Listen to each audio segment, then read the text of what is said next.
Hi, this is your teacher. I wanted to talk to you about induction and deduction in chapter 4 of Everything's an Argument.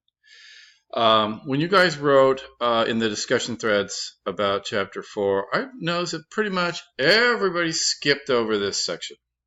You all chose to write about something else. And that, of course, in and of itself is fine. But we need to talk about induction and deduction a little bit just so that everybody has an understanding of what's going on, because it is going to have an impact on the Tolman model, which we're going to have another video of soon so that you can help understand that as well. So here's what happened. A long time ago, in a place far, far away, let's call it ancient Greece, there was a really smart guy. His name was Aristotle. And Aristotle observed a lot of things in the natural world, and he wanted to categorize them. But not only did he observe the natural world, he also started to categorize thought. How did we come to think and understand things in our world? Well, one thing he looked at is a process he called induction or inductive logic.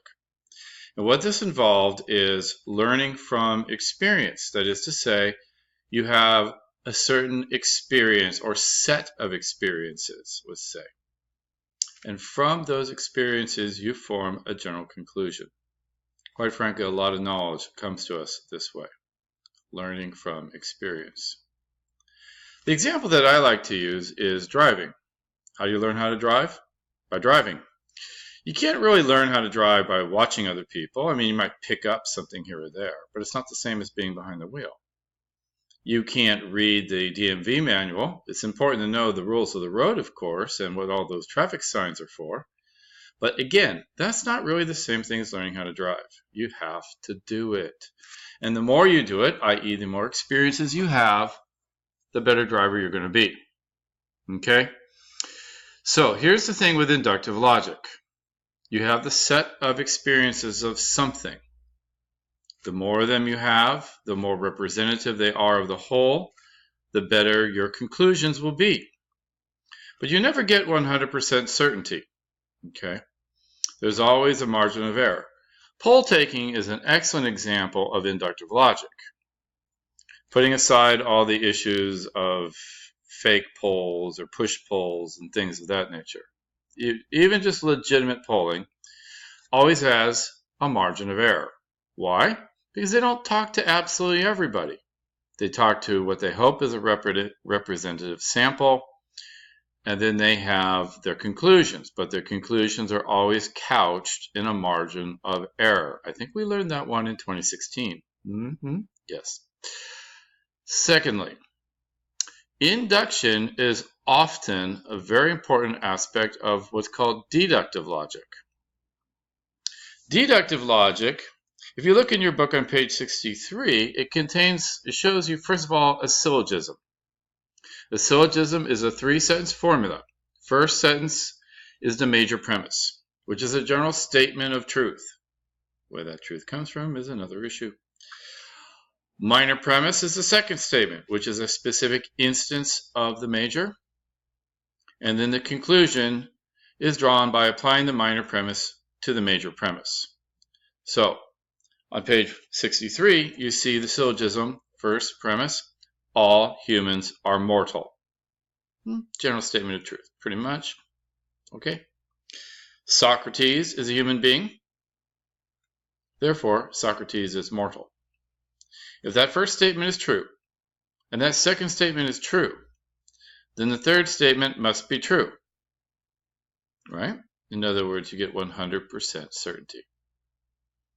The difficulties can come in how you apply it, though. For instance, that major premise may sometimes be based on inductive logic. So, let's pretend that let's say you live here in California. You don't travel to New York City very often, and you've never really met anybody from New York City until you meet maybe some person or maybe 2 or 3 people who all seem very nice and quiet and shy and very polite. And so you conclude that people from New York City are nice, quiet, polite, shy people. Mistake. What's the mistake?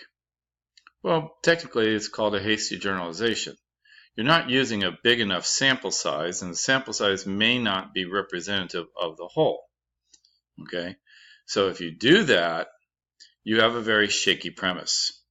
Okay, in which case, of course, your deductive logic will fall apart.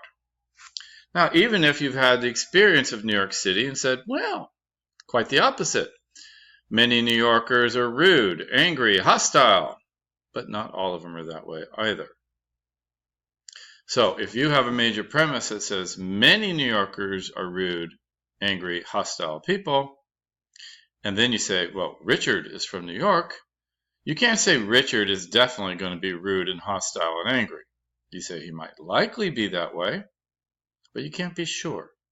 Maybe he is one of those nice, quiet, polite, shy people. Okay? So that's one of the problems with deductive logic.